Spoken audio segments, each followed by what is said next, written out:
अस्सलामुअलैकुम स्टूडेंट्स, क्या हाल है सबके। उम्मीद है सब ठीक ठाक होंगे। तो चलें जी, हम लोग स्टार्ट करते हैं आज का अपना लेक्चर। आज हमने स्टार्ट करना है characteristics of high level languages. अभी हम लोग चैप्टर 8 का सेकंड टॉपिक स्टार्ट कर रहे हैं, जो कि बहुत इंपॉर्टेंट टॉपिक है। सबसे पहले बच्चे आप लोग ये रिवाइज़ कर लें कि हाई लेवल लैंग्वेजेस होती क्या है। मैंने पिछले लेक्चर में आपको बहुत डिटेल से बताया था। ऐसी लैंग्वेजेस जो ह्यूमन के ज़्यादा क्लोज हों, मतलब कहने का ये है कि जिसको ह्यूमन ईज़िली अंडरस्टैंड कर सके, ऐसी लैंग्वेजेस कहलाती हैं हमारी हाई लेवल लैंग्वेजेस। ठीक है जी। और इसमें हम क्या करते हैं कि एक सिंटेक्स को फॉलो करते हैं। ठीक है, जैसे हमने सी या C++ के अंदर हमने कोई प्रोग्राम लिखना है, तो हम क्या करेंगे, उस लैंग्वेज के सिंटेक्स को फॉलो करेंगे। तो ये आपका कहलाता है सिंटेक्स ऑफ द लैंग्वेज। ठीक है जी। ये स्लाइड देखें, इसके अंदर जो पॉइंट्स हमने आज डिस्कस करने हैं वो सारे मेंशन किए हुए हैं। सबसे पहले हमने पढ़ना है जी characteristics of high level languages. ठीक है, इसके बाद हमने पढ़ना है जी program source code and object code. ये हम देखेंगे अपने आज के लेक्चर में। और इसके अलावा बहुत ही इम्पॉर्टेंट लॉन्ग क्वेश्चन हमारा है आज का, language translator and its types. ये सारे टॉपिक्स आज हमने अपने लेक्चर में कवर करने हैं। तो हम लोग अब बढ़ते हैं इसी हाई लेवल लैंग्वेजेस की करैक्टरिस्टिक्स की तरफ। तो सबसे पहले वो कहता है कि इसको लर्न करना बहुत आसान है। जैसे मैंने आपको प्रीवियसली बताया कि हाई लेवल लैंग्वेजेस जो हैं वो ह्यूमन बहुत इजीली अंडरस्टैंड करता है, इसलिए ये ह्यूमन के क्लोज हैं। ठीक है जी। तो इनमें होता क्या है कि इस लैंग्वेज के अंदर आप जो भी इंस्ट्रक्शंस लिखते हैं एक प्रोग्राम के अंदर, वो इंग्लिश स्टेटमेंट्स की तरह होती हैं। वर्ड्स भी हो सकते हैं, स्टेटमेंट्स भी हो सकते हैं, पैराग्राफ भी हो सकते हैं। ठीक है जी। तो कहता है कि इस वजह से इन लैंग्वेजेस को लर्न करना ह्यूमन के लिए बहुत ज़्यादा इजी है, और इसको यूज़ करना, इसको समझना ह्यूमन बींग्स के लिए बहुत ज़्यादा अंडरस्टैंडेबल है। नेक्स्ट करैक्टरिस्टिक्स इसकी देखें, इसमें वो कह रहा है कि इजी टू डिटेक्ट एरर्स। इसमें कहता है कि आप अगर हाई लेवल लैंग्वेज के अंदर कोई भी प्रोग्राम लिखते हैं, ठीक है, तो प्रोग्राम की जो लॉजिक है उसको समझना, उसको अंडरस्टैंड करना बहुत ज़्यादा आसान है। क्योंकि मैंने आपको बहुत बार बताया है कि इस प्रोग्राम के अंदर, हाई लेवल लैंग्वेज के प्रोग्राम के अंदर, हम जो भी इंस्ट्रक्शंस लिखते हैं वो इंग्लिश स्टेटमेंट्स होती हैं, और इंग्लिश स्टेटमेंट्स किसके नियर हैं, ह्यूमन के नियर हैं, और इसीलिए इनको हाई लेवल लैंग्वेजेस कहा जाता है। इसमें कहता है कि अगर आपके पास आपके प्रोग्राम के अंदर कोई भी एरर आता है तो उसको फाइंड करना बहुत ज़्यादा आसान है, उसकी डिटेक्शन बहुत ज़्यादा आसान है। प्लस ये कि डिटेक्ट करने के साथ साथ आप उसको रिमूव भी कर सकते हैं और साथ साथ उसको मॉडिफाई भी कर सकते हैं। जैसे आपको पता चल गया कि हमारे प्रोग्राम में लाइन नंबर 5 में आपका एरर डिटेक्ट हो गया। ठीक है, आपने फटाफट से क्या किया, उस एरर को रिमूव कर लिया, और फिर क्या किया, रिमूव करने के बाद अपने प्रोग्राम को मॉडिफाई कर लिया। मॉडिफाई मतलब मीन्स चेंज कर लिया, उसको सही मतलब उसकी करेक्शन कर ली। ठीक है, मॉडिफिकेशन से हम यहाँ पे एक ये भी मुराद ले सकते हैं कि जैसे देखें, हमने अपनी एक प्रोग्राम है, उसमें हमने डिस्प्ले कराया आई लव माई कंट्री। ठीक है, अब हम चाहते हैं कि हमने ये प्रोग्राम नहीं, हमने अपना नाम प्रिंट कराना है। सही है, तो नाम प्रिंट करना है तो हमें अपना प्रोग्राम मॉडिफाई करना पड़ेगा। तो हम क्या करेंगे, जहाँ हमने लिखा है कि आई लव माई कंट्री, वहाँ पे लिख देंगे माई नेम इज़ सिदरत। ठीक है, तो मतलब ये अपने प्रोग्राम को मॉडिफिकेशन हम इजीली कर सकते हैं। ठीक है, इसमें डिटेक्शन इजी है, आप इसमें एरर इजीली रिमूव कर सकते हैं, और मॉडिफिकेशन इसमें बहुत ज़्यादा इजी है। नेक्स्ट इसका फ़ीचर देखें, कहता है कि machine independent. High level language के अंदर जितने भी हम प्रोग्राम लिखेंगे, हाई लेवल लैंग्वेज जो है वो एक इंडिपेंडेंट है। ठीक है, मशीन इंडिपेंडेंट है। मतलब कहने का ये है, मशीन इंडिपेंडेंट से मतलब इसका ये बन रहा है कि कहता है कि हम जो भी प्रोग्राम लिखेंगे ना हाई लेवल लैंग्वेज के अंदर, हम जो भी प्रोग्राम लिखेंगे, कहता है कि आप क्या करते हैं कि उसको दूसरे कंप्यूटर्स पर भी रन कर सकते हैं। ठीक है जी, मतलब कि जैसे कि एक कंप्यूटर है वो इंटेल का है। ठीक है, एक कंप्यूटर है उसका जो प्रोसेसर है वो मोटरोला का है, एक कंप्यूटर का प्रोसेसर इंटेल का है। ठीक है, तो आपने लिखा जी एक प्रोग्राम सी लैंग्वेज के अंदर। ठीक है, तो वो कहता है कि आपने जो प्रोग्राम लिखा सी लैंग्वेज के अंदर, आप उसको इंटेल के प्रोसेसर के ऊपर भी रन कर सकते हैं, एट द सेम टाइम आप उसको मोटरोला के प्रोसेसर के ऊपर भी रन कर सकते हैं। कहने का मतलब ये है कि हाई लेवल लैंग्वेज इसके अंदर हम जो भी प्रोग्राम लिखते हैं हम उसको दूसरे कंप्यूटर्स पर रन कर सकते हैं। ठीक है, इसीलिए इसको कहा जाता है मशीन इंडिपेंडेंट। अच्छा जी, नेक्स्ट इसका एडवांटेज देखें, कहता है कि अवेलेबिलिटी ऑफ लाइब्रेरी फंक्शंस। अच्छा, इसमें आपको कहता है कि आपके पास जितनी भी हाई लेवल लैंग्वेजेस हैं वो आपको एक फ़ैसिलिटी देती हैं। फ़ैसिलिटी क्या है कि इसके अंदर हम बिल्ट इन फंक्शंस और लाइब्रेरी फंक्शंस हमारे पास बहुत ज़्यादा होते हैं, ठीक है। अब बिल्ट इन फंक्शन और लाइब्रेरी फ़ंक्शन क्या हैं, सुन लें। लाइब्रेरी फ़ंक्शन एक ऐसा फ़ंक्शन है जो हम अपने प्रोग्राम के अंदर यूज़ करते हैं कोई स्पेसिफ़िक काम करने के लिए या कोई स्पेसिफ़िक टास्क परफॉर्म करने के लिए, या कोई कह लें कि हमने कोई एक्शन परफॉर्म करना है स्पेसिफ़िकली, मतलब कि एक ख़ास पर्पज़ के लिए हम लाइब्रेरी फ़ंक्शंस और बिल्ट इन फंक्शंस यूज़ करते हैं, ठीक है जी। आगे कहता है कि हमारे जो प्रोग्रामर्स हैं, यानी कि जो प्रोग्राम को लिखते हैं, वो क्या करते हैं अपने प्रोग्राम्स के अंदर, ठीक है जी, अपने प्रोग्राम्स के अंदर कोई स्पेसिफ़िक काम करने के लिए, कोई स्पेशल परफॉर्मेंस परफॉर्म करने के लिए बिल्ट इन फंक्शंस और लाइब्रेरी फ़ंक्शन को यूज़ करता है। दोबारा से सुन लें कि बिल्ट इन फंक्शन क्या है। बिल्ट इन फंक्शन एक ऐसा फंक्शन है जिसको हम अपने प्रोग्राम के अंदर यूज़ करते हैं कोई स्पेसिफ़िक टास्क परफॉर्म करने के लिए, ठीक है। आगे आपसे कह रहा है कि आपका मतलब अगर हमने अपने प्रोग्राम के अंदर हमने बिल्ट इन फंक्शन या लाइब्रेरी फ़ंक्शन यूज़ किए हैं, ठीक है जी, तो हमारे लिए एक सॉफ्टवेयर को बनाना बहुत ही आसान हो जाता है। बहुत ही मतलब हम एक लिमिटेड टाइम के अंदर एक सॉफ्टवेयर डेवलप कर लेते हैं। किसकी हेल्प से? सिर्फ़ और सिर्फ लाइब्रेरी और बिल्ट इन फंक्शंस की वजह से। अगर हम अपने प्रोग्राम के अंदर ये चीज़ यूज़ करते हैं तो हम बिना टाइम वेस्ट किए एक कंप्लीट सॉफ्टवेयर तैयार कर लेते हैं जी। नेक्स्ट इसकी करैक्टरिस्टिक देखें, कहता है कि शॉर्टर प्रोग्राम्स। हाँ जी, ये देख लें, कहता है कि आप अपने हाई लेवल लैंग्वेज के अंदर जो भी प्रोग्राम लिखते हैं वो उसकी लेंथ क्या होती है? शॉर्ट होती है, ठीक है। किससे शॉर्ट होती है? वही जो हम प्रोग्राम लिखते हैं लो लेवल लैंग्वेजेस के अंदर, ठीक है जी। कहता है कि इसमें आपकी जो प्रोग्राम की लेंथ है वो शॉर्टर है, ठीक है। हाई लेवल लैंग्वेजेस के अंदर आपके प्रोग्राम की लेंथ शॉर्ट है। किससे? लो लेवल लैंग्वेजेस के प्रोग्राम की। लेवल लैंग्वेज के अंदर एक इंस्ट्रक्शन है, सिर्फ एक इंस्ट्रक्शन, तो वो क्या करेगी? लो लेवल लैंग्वेजेस में हमने जो कोड लिखा होगा ना वो बहुत सारी इंस्ट्रक्शंस होंगी, ठीक है। हाई लेवल लैंग्वेज में क्या है? सिर्फ वो एक लाइन है, और लो लेवल लैंग्वेज में क्या है कि वो बहुत सारी इंस्ट्रक्शंस को क्या कर रही है? कवर कर रही है। तो ये हमें ये एडवांटेज देता है कि इसमें हम अपने हाई लेवल लैंग्वेजेस के अंदर हम जो प्रोग्राम्स लिखते हैं उनकी लेंथ हमारे पास शॉर्ट होती है, ठीक है। मतलब कि 5 to 6 लाइन्स का हम एक प्रोग्राम लिख सकते हैं, एक कंप्लीट प्रोग्राम। नेक्स्ट देखिए, कहता है कि well defined syntax and standard. बहुत सिंपल है, कहता है कि आपके पास जितनी भी हाई लेवल लैंग्वेजेस हैं सबका अपना सिंटेक्स है। सिंटेक्स से मैंने आपको बताया था कि हमारे पास बहुत सारी हाई लेवल लैंग्वेजेस हैं और हर लैंग्वेज का अपना सिंटेक्स है, ठीक है। जैसे कि मैं आपको एक मिसाल देती हूँ कि हमने अगर C++ में कोई चीज़ प्रिंट करवानी है तो उसका सिंटेक्स और है। सेम टाइम पे अगर C में हमने कोई चीज़ प्रिंट करानी है तो उसका सिंटेक्स बच्चे और है, ठीक है। अच्छा, कहता है कि अब ये जो स्टैंडर्ड है ना, इसको एक इंटरनेशनल ऑर्गेनाइजेशन जो है वो अप्रूव करती है। अब वो इंटरनेशनल ऑर्गेनाइजेशन कौन सी है? कहता है कि जो हमारे पास मोस्ट पॉपुलर ऑर्गेनाइजेशन है वो ANSI है, अमेरिकन नेशनल स्टैंडर्ड इंस्टीट्यूट। ये क्या है जी? एक ऑर्गेनाइजेशन है जो कि अप्रूव करती है ये जो भी हमारे भी स्टैंडर्ड्स होते हैं लैंग्वेज में, हमने क्या क्या लिखना है क्या नहीं लिखना, उसका जो भी सिंटेक्स है ये ANSI जो है वो अप्रूव करती है। इसमें आपके पास जो भी सिंटेक्स होगा वो वेल डिफाइंड होगा। मतलब हर काम के लिए एक स्पेसिफ़िक सिंटेक्स उन्होंने डिज़ाइन किया है। जैसे हमने प्रिंट कराना है तो उसका सिंटेक्स और है, हमने कोई चीज़ डिक्लेयर करवानी है तो उसका सिंटेक्स और है। मतलब कहने का ये है कि यहाँ पे हमें एक वेल डिफाइंड सिंटेक्स प्रोवाइड किया गया है जिसकी हेल्प से हम लोग क्या करते हैं? अपने प्रोग्राम्स को ईज़िली लिख सकते हैं। और ये स्टैंडर्ड कौन डिज़ाइन करता है? ANSI। यही बहुत इंपॉर्टेंट MCQ भी पूछ लेते हैं अक्सर बोर्ड के पॉइंट ऑफ व्यू से। नेक्स्ट देखिए, कहता है कि source code is understandable by another programmer. बहुत सिंपल है, कहता है कि हाई लेवल लैंग्वेज में हम लोगों ने जो भी प्रोग्राम्स लिखने हैं वो हमारे इंग्लिश लैंग्वेज की तरह है। इंग्लिश लैंग्वेज में आ जाता है, हमारे पास वर्ड्स आ जाती हैं, स्टेटमेंट्स आ जाती हैं। उसके बाद कहता है कि आप इसके अंदर जो कुछ भी लिखते हैं, मतलब जो कुछ भी राइट करते हैं अपने प्रोग्राम के अंदर, वो सिर्फ़ और सिर्फ एक स्टैंडर्ड, एक सिंटेक्स, जो भी लैंग्वेज का सिंटेक्स है उसके अकॉर्डिंग लिखते हैं। मीन्स कि एक स्टैंडर्ड होता है जिसके अकॉर्डिंग आप जो है अपना प्रोग्राम को राइट करते हैं।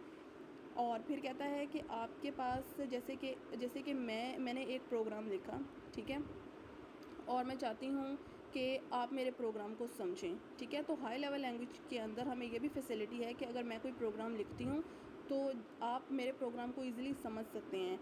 इसी तरह वो कहता है कि प्रोग्रामर जो है वो दूसरे प्रोग्रामर का लिखा हुआ कोड बहुत ही आसानी से समझ लेता है। क्यों? क्योंकि ये ह्यूमन बींग्स के क्लोज लैंग्वेज है।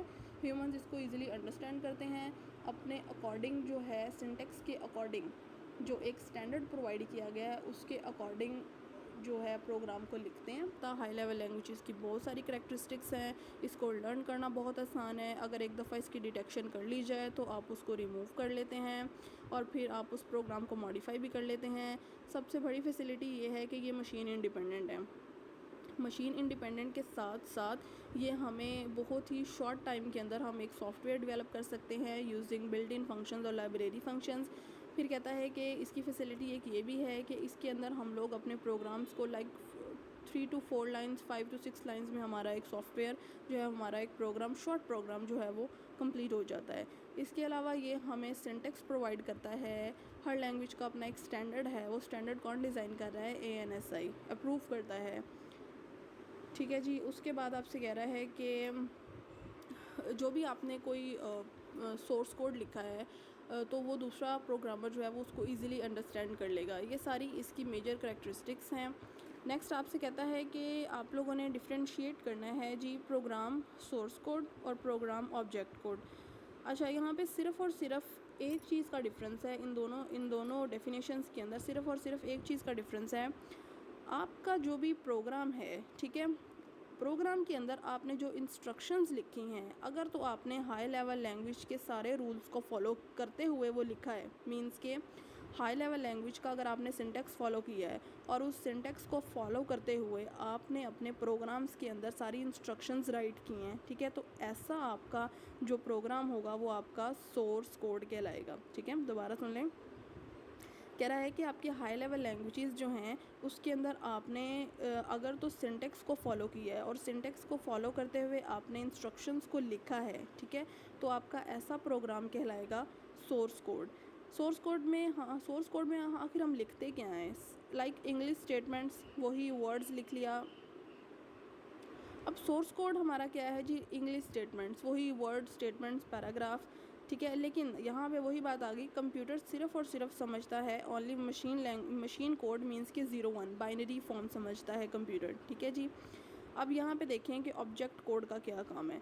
ऑब्जेक्ट कोड कह रहा है कि आपका कंप्यूटर सिर्फ़ और सिर्फ मशीन कोड समझता है। मशीन कोड मतलब 0-1 और बाइनरी फॉर्म समझता है। ठीक है, तो यहाँ पे हमें क्या है ज़रूरत जी? एक ट्रांसलेटर की ज़रूरत है। कहता है कि आपने हाई लेवल लैंग्वेज के अंदर जो प्रोग्राम लिखा है, ठीक है, उसको क्या कहता है कि ज़रूर ट्रांसलेट करना है मशीन कोड के अंदर। अगर आप मशीन कोड के अंदर ट्रांसलेट कर लेंगे तभी आपका जो प्रोग्राम है वो कंप्यूटर समझ सकेगा। अगर आप ट्रांसलेट नहीं करेंगे तो वो सिर्फ ह्यूमन अंडरस्टैंड कर सकता है, आपका कंप्यूटर अंडरस्टैंड नहीं कर सकता। ठीक है, यही इन दोनों के दरमियान डिफरेंस है कि जो प्रोग्राम सोर्स कोड है उसमें आपसे वो कहता है कि आपने जो भी प्रोग्राम लिखा है हाई लेवल लैंग्वेज के अंदर, ठीक है जी, रूल्स को फॉलो करते हुए, वो आपका कहलाता है जी सोर्स कोड। मतलब याद कर लें कि सोर्स कोड के अंदर आपने क्या करना है जी? हाई लेवल लैंग्वेज का जो सिंटेक्स है उसे फॉलो करते हुए जी अपना प्रोग्राम लिखना है। ये आपका क्या है जी? Source code. अब देखें ऑब्जेक्ट कोड क्या है। कहता है कि ऑब्जेक्ट कोड मतलब कहता है कि इसके अंदर कंप्यूटर आपका सिर्फ़ और सिर्फ मशीन कोड समझता है। ठीक है, तो उस काम को करने के लिए कहता है कि आपने अब हाई लेवल लैंग्वेज के अंदर प्रोग्राम लिख लिया, सही है। अब कहता है कि उसको ट्रांसलेट करना है हमने मशीन कोड के अंदर। ठीक हो गया जी। तो जब आप मशीन कोड के अंदर उसको ट्रांसलेट कर लेंगे तो वो जो आपका ट्रांसलेटेड प्रोग्राम होगा किसके अंदर? मशीन कोड के अंदर, वो आपका सिंपल क्या कहलाएगा जी? ऑब्जेक्ट कोड कहलाएगा। और सेम टाइम पे आप इसको कह सकते हो, ये आपका जो ऑब्जेक्ट कोड है इसको आप अदर टर्म्स में कह सकते हो ऑब्जेक्ट प्रोग्राम और मशीन कोड। ठीक है जी। बहुत ही लाइक सिंपल सा एक डिफरेंस है इसके अंदर, जो कि अगर आप लोगों को समझ आ गया तो मतलब ये दोनों डेफिनेशंस आपकी लाइफ टाइम के लिए क्लियर हो गई हैं। ठीक है। एक दफ़ा मैं आपको दोबारा बता देती हूँ। देखें, आपका जो सोर्स कोड है ना, उसमें आप लोगों ने क्या करना है, हाई लेवल लैंग्वेज के अंदर आपने जो भी प्रोग्राम लिखना है सिंटेक्स को फॉलो करते हुए, वो आपका क्या है जी, प्रोग्राम सोर्स कोड है। ठीक हो गया जी। अब देखें ऑब्जेक्ट कोड क्या है। कहता है कि ऑब्जेक्ट कोड हमारा जो कंप्यूटर है ना, वो सिर्फ़ और सिर्फ मशीन कोड समझता है। तो हमने जो हाई लेवल लैंग्वेज के अंदर कोड लिखा है, उसको हमने क्या करना है जी, ट्रांसलेट करना है जी मशीन कोड के अंदर। तो जो हमने ट्रांसलेट कर लिया मशीन कोड के अंदर, वो हमारा क्या कहलाएगा जी, ऑब्जेक्ट कोड कहलाएगा। Very simple. चलें हम लोग नेक्स्ट आर्टिकल की तरफ मूव कर लेते हैं। ये है जी आपका लैंग्वेज ट्रांसलेटर और उसकी मेजर टाइप्स। ये बहुत ही इंपॉर्टेंट लॉन्ग क्वेश्चन है, बहुत बार एग्ज़ाम में आया हुआ है और इसको बहुत आसान है, सिंपल है। हम जल्दी से इसको पढ़ लेते हैं। कहता है कि जी लैंग्वेज ट्रांसलेटर क्या है। आपका कंप्यूटर, मैंने आपको बहुत बार बताया है कि सिर्फ़ और सिर्फ बाइनरी फॉर्म समझता है, कि मीन्स के 0 1s की फॉर्म में जो भी कोड लिखा होगा, आपका कंप्यूटर सिर्फ वही अंडरस्टैंड कर पाएगा। ठीक है। हमारे लिए जो भी प्रोग्राम था, उसको डायरेक्टली मशीन कोड के अंदर तो लिखना बहुत ही मुश्किल था। इसलिए हमने क्या कराया जी, हाई लेवल लैंग्वेजेस को इंट्रोड्यूस कराया, जैसे कि C plus plus, BASIC, Pascal, COBOL. मैंने आपको ये सारी हाई लेवल लैंग्वेजेस बहुत अच्छे से पढ़ाई हैं और इनके क्या क्या पर्पसेस हैं वो भी आपको लास्ट लेक्चर में मैंने आपको समझाए थे। तो कहता है कि जी हमने इंट्रोड्यूस करा ली जी हाई लेवल लैंग्वेजेस। ठीक है जी। कहता है कि अब हमने क्या करना है, हाई लेवल लैंग्वेजेस के अंदर, सुन लें, यहाँ पे इसकी डेफिनेशन मैं बताने जा रही हूँ। कहता है कि हाई लेवल लैंग्वेजेस के अंदर हमने जो भी प्रोग्राम लिखा है, उसको क्या करना है जी, लो लेवल लैंग्वेज के अंदर, मीन्स के मशीन कोड में कन्वर्ट करना है। ठीक है। दोबारा से सुन लें। कह रहा है कि हाई लेवल लैंग्वेज के अंदर हमने प्रोग्राम लिखा है, उसको हमने जी कन्वर्ट कराना है, ट्रांसलेट करना है। किस में, या तो हम असेंबली लैंग्वेज में कन्वर्ट कर सकते हैं या हम मशीन लैंग्वेज में कन्वर्ट कर सकते हैं। दोनों ही क्या हैं जी, लो लेवल लैंग्वेजेस हैं। यहाँ पे बहुत क्लियरली सुन लें कि हमने हाई से लो में कन्वर्जन करानी है। ठीक है जी। हाई से लो में हमने ट्रांसलेशन करवानी है, अपने कोड की ना ट्रांसलेशन करवानी है। हमने हाई लेवल लैंग्वेज में कोड लिखा हुआ है, तो हमने क्या करना है जो उसको मशीन लैंग्वेज में क्या करना है, कोड को कन्वर्ट कराना है। तो ऐसा हमारा जो ट्रांसलेटर कहलाएगा ना, वो हमारा लैंग्वेज ट्रांसलेटर होगा। लैंग्वेज ट्रांसलेटर को अदर नेम इसका सुन लें, लैंग्वेज प्रोसेसर भी है। ठीक है। और यहाँ पे एक और बहुत मज़े की बात कि हर लैंग्वेज का, मतलब कि सी प्लस प्लस, बेसिक, ये जितनी भी लैंग्वेजेस हैं ना, हर एक का अपना अपना ट्रांसलेटर होगा। मतलब कि सी प्लस प्लस, इन सब के जो ट्रांसलेटर हैं वो डिफरेंट होंगे। अच्छा, यहाँ पे सुन लें। कहता है कि हमारे पास जी लैंग्वेज ट्रांसलेटर की 3 मेजर टाइप्स हैं। कौन कौन सी हैं जी, कंपाइलर, इंटरप्रेटर और असेंबलर। कंपाइलर सुन लें क्या है। कहता है कि ये एक लैंग्वेज ट्रांसलेटर है। ठीक है जी। इसने क्या करना है, हमारा जो भी कंप्लीट सोर्स प्रोग्राम है, मतलब कि जो हमने प्रोग्राम लिखा है अपना हाई लेवल लैंग्वेज के अंदर, ठीक है जी, उसको इसने क्या करना है, कंप्लीट हमारा जो भी प्रोग्राम है, मतलब कि 10 लाइनों का है, 15 लाइनों का है, जितना भी हमारा प्रोग्राम है, ठीक है, पूरा source program, complete source program, उसको करना है हमने कन्वर्ट। ठीक है। उसको करना है हमने ट्रांसलेट करना है जी मशीन कोड में एज अ होल। ये आपका क्या कहलाता है जी, कंपाइलर कहलाता है।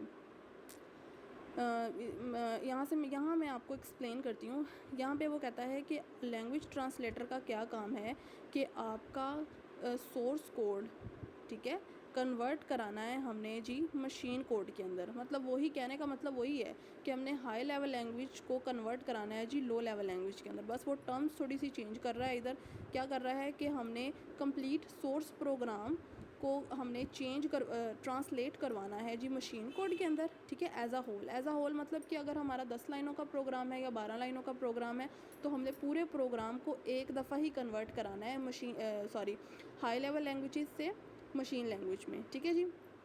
तो ये हमारा क्या कहलाता है जी, कंपाइलर कहलाता है। अच्छा, आप आगे से सुन लें। कहता है कि सी और सी प्लस प्लस कंपाइलर्स जो हैं, वो कंपाइलर्स की एग्जांपल हैं। यहाँ पे इस फिगर को अच्छे तरीके से समझ लें। कहता है कि आपका सोर्स कोड मतलब जो हमने प्रोग्राम लिखा हुआ है हाई लेवल लैंग्वेज के अंदर। ठीक है। अब कंपाइलर है, ये कंपाइलर क्या चीज़ है, आपका लैंग्वेज ट्रांसलेटर है। ठीक है। लैंग्वेज ट्रांसलेटर का मैंने आपको क्या काम बताया था कि उसने हाई लेवल लैंग्वेज से लो लेवल लैंग्वेज में कन्वर्जन करनी है। यहाँ पे समझ लें कि आपका जो सोर्स कोड है वो क्या है, आपकी हाई लेवल लैंग्वेज है, और जो आपका ऑब्जेक्ट कोड है वो क्या है जी, लो लेवल लैंग्वेज है। ठीक है।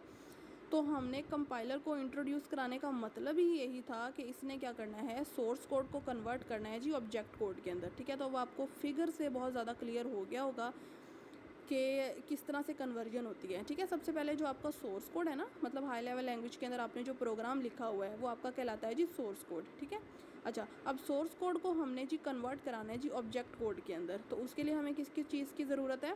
कंपाइलर की ज़रूरत है। कंपाइलर मैंने आपको अभी अभी उसकी डेफिनेशन पढ़ाई है कि उसने क्या करना है, सोर्स प्रोग्राम को, तो आपके सोर्स कोड को कन्वर्ट करना है जी ऑब्जेक्ट कोड के अंदर। ठीक है, तो अब जब कंपाइलर अपनी वर्किंग परफॉर्म करेगा, ठीक है, जब उसकी वर्किंग मुकम्मल हो जाएगी तो ठीक है, वो क्या करेगा, आपके सोर्स कोड को कम्प्लीटली ट्रांसलेट कर देगा किसके अंदर? ऑब्जेक्ट कोड के अंदर। ठीक है, ये इसकी बेसिकली वर्किंग है, ये आप लोग समझ लें। तो यहाँ पे वो कह रहा है कि अब जो हमने प्रोग्राम ट्रांसलेट कर लिया है मशीन कोड के अंदर, वो हमारा क्या कहलाता है जी? Object programme. अभी अभी हम पीछे पढ़ के आ रहे हैं कि ऑब्जेक्ट कोड, और ऑब्जेक्ट कोड क्या चीज़ है? वो यही वाला है कि जो ट्रांसलेट हमने कर लिया। ट्रांसलेट क्या किया? हमारा प्रोग्राम था कंप्लीट सोर्स प्रोग्राम, मतलब हाई लेवल लैंग्वेज में लिखा हुआ कंप्लीट सोर्स प्रोग्राम, उसको हमने कन्वर्ट करा लिया है जी मशीन कोड के अंदर। ठीक है जी, यहाँ पे वो एक बहुत इंपॉर्टेंट बात आपसे डिस्कस कर रहा है। कहता है कि आपका जो सोर्स कोड है ना, आप ऑब्जेक्ट कोड के अंदर तभी ट्रांसलेट कर पाओगे इन केस अगर उसके अंदर कोई एरर ना हुआ तो। अगर उसके अंदर बच्चे कोई एरर हुआ तो फिर आपका क्या करेगा कंपाइलर?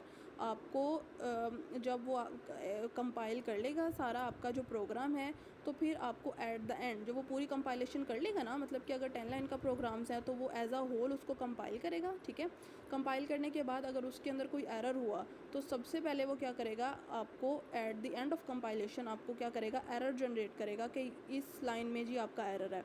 तो फिर आपको क्या करना पड़ेगा, सबसे पहले आपको जी एरर रिमूव करना पड़ेगा।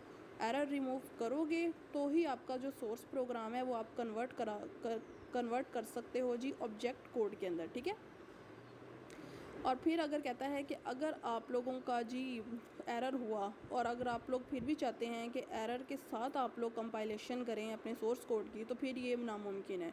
सबसे पहले आपको क्या करना है जी, एरर को रिमूव करना है, और अगर एरर नहीं होगा तभी आपका जो सोर्स प्रोग्राम है वो ऑब्जेक्ट कोड के अंदर आप लोगों का ट्रांसलेट हो जाएगा। यहाँ पे जो कंपाइलर है ना, वो आपको बहुत बड़ी फैसिलिटी ये प्रोवाइड करता है कि आपको ना अपना प्रोग्राम बार बार ट्रांसलेट नहीं करना पड़ता। ट्रांसलेट मतलब कि जैसे आपने हाई लेवल लैंग्वेज से लो लेवल लैंग्वेज के अंदर अपने प्रोग्राम को ट्रांसलेट कर लिया। ठीक है, अब आपने ट्रांसलेट एक बार हो गया, मतलब कि वो ऑब्जेक्ट कोड के अंदर आ गया। ठीक है, अब आप चाहते हो कि आप इसको 100 टाइम्स एग्जीक्यूट करो, 1000 टाइम्स एग्जीक्यूट करो, तो वो बगैर ट्रांसलेशन के, ठीक है, दोबारा से नहीं ट्रांसलेट करेगा। वो वही वाला जो आपने ट्रांसलेटेड आपका प्रोग्राम होगा उसे ही बार बार आप जितनी बार मर्जी चाहे एग्जीक्यूट करें। लेकिन इंटरप्रिटेटर में ऐसा नहीं है। इंटरप्रिटेटर में यही इंटरप्रिटेटर और कंपाइलर में यही एक मेजर डिफरेंस है, वो इंशाल्लाह हम आगे पढ़ते हैं। लेकिन ट्रांसलेटर है इंटरप्रिटेटर। इसमें कहता है कि ये एक हमारे पास एक ऐसा ट्रांसलेटर है, इसके अंदर हमने जो भी प्रोग्राम लिखे हुए हैं, हमने बेसिकली इन सब में ना हमने काम यही करवाना है। हमने क्या काम करना है जी, हमने सोर्स कोड को मशीन कोड के अंदर जी कन्वर्ट कराना है। लेकिन फ़र्क यहाँ पे क्या है, इसमें कहता है कि स्टेटमेंट बाय स्टेटमेंट आपने कन्वर्जन करानी है। स्टेटमेंट बाय स्टेटमेंट का मतलब कि जैसे हमारा एक प्रोग्राम है 10 लाइनों का है, ठीक है, तो कंपाइलर क्या करता था, 10 की 10 लाइनों को एज अ होल कंपाइल करता था। लेकिन इंटरप्रिटेटर क्या काम करेगा कि सबसे वन लाइन पहले जो है वो चेक करे, मतलब ट्रांसलेट करेगा। ठीक है, ट्रांसलेट कर ली, उसके बाद दूसरी लाइन ट्रांसलेट करेगा, फिर तीसरी लाइन ट्रांसलेट करेगा, ऐसे करता करता 10 लाइनें वो ट्रांसलेट करेगा। लेकिन कंपाइलर आपको क्या फैसिलिटी देता है कि वो एज अ होल आपको सिर्फ एक की प्रेस करने से, कीबोर्ड की प्रेस करने से एज अ होल आपका जो प्रोग्राम है उसको कंपाइल कर लेता है।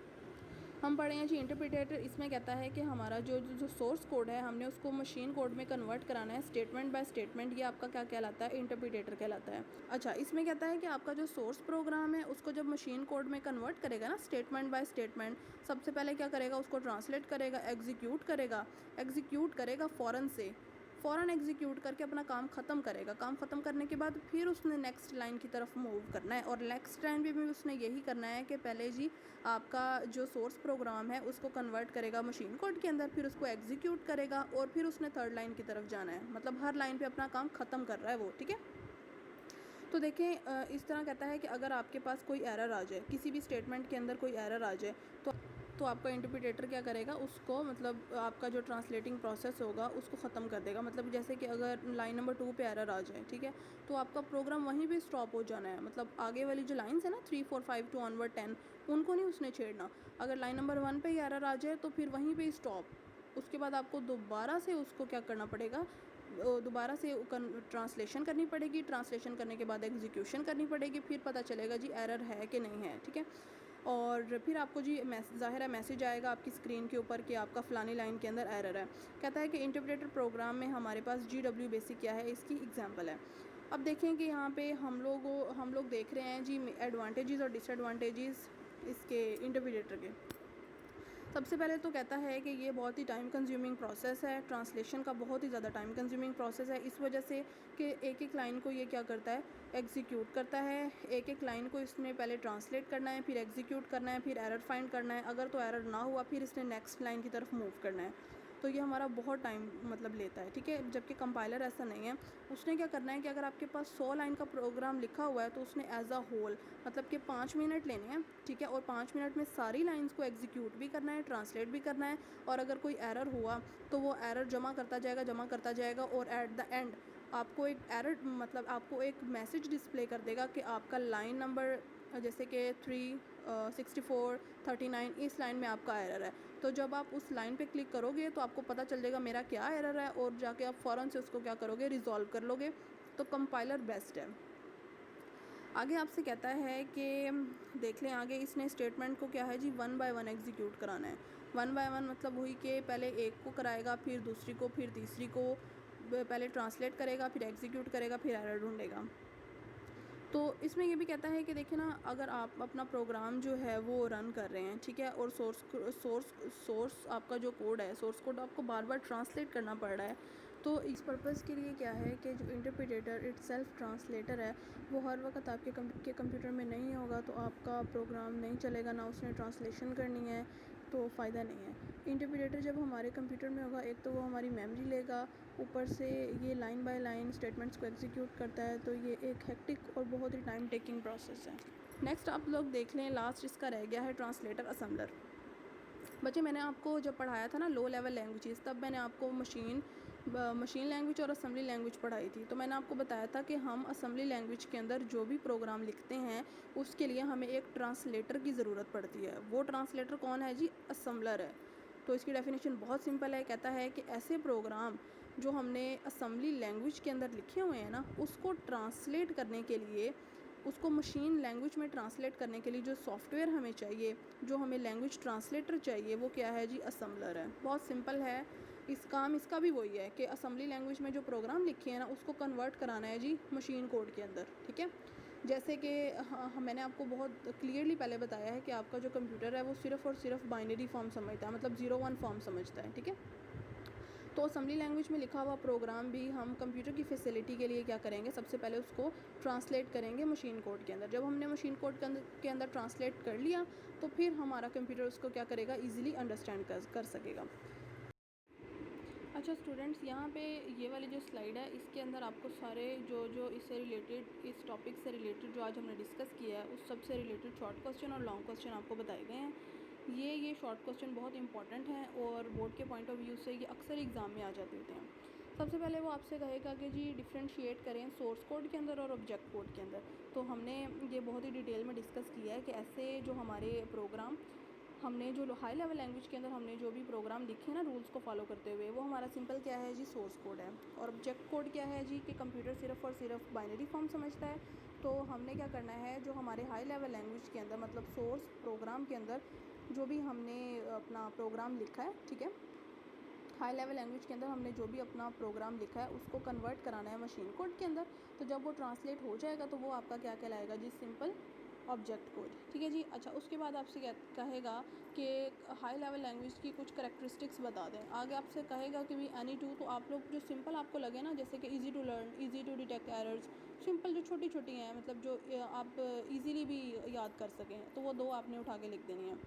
अच्छा जी, उसके बाद वो आपसे सवाल करेगा कि आप बता दें कि जी what is language translator and its types. तो आप लैंग्वेज ट्रांसलेटर की डेफिनेशन लिखेंगे, और टाइप्स लिख देंगे कि इसकी 3 टाइप्स हैं। उसके बाद आपसे लॉन्ग क्वेश्चन पूछेगा कि what is language translator, explain it's types. तो फिर उसके अंदर आपको लैंग्वेज ट्रांसलेटर की डेफिनेशन लिखनी पड़ेगी, उसकी टाइप्स लिखनी पड़ेंगी, कंपाइलर लिखना पड़ेगा, और कंपाइलर की ये जो डायग्राम है ये आपको मस्ट बनानी है, इसका 1 नंबर ज़रूर होता है डायग्राम का। इंटरप्रेटर लिखना पड़ेगा और फिर असम्बलर लिखना पड़ेगा। और बाज़ औक़ात वो कभी कभी ये भी पूछ लेता है कि जी differentiate between compiler, interpreter and assembler. तो ये बोर्ड के पॉइंट ऑफ व्यू से बहुत ज़्यादा इंपॉर्टेंट है, ये आप लोगों ने करने हैं ज़रूर। अगर कोई बात समझ नहीं आई या अगर कोई टॉपिक समझ नहीं आया या लेक्चर समझ नहीं आया तो आप मुझे मेरे व्हाट्सएप ग्रुप पे या फिर जीमेल पे कांटेक्ट कर सकते हैं। थैंक यू स्टूडेंट्स, अल्लाह हाफ़िज़।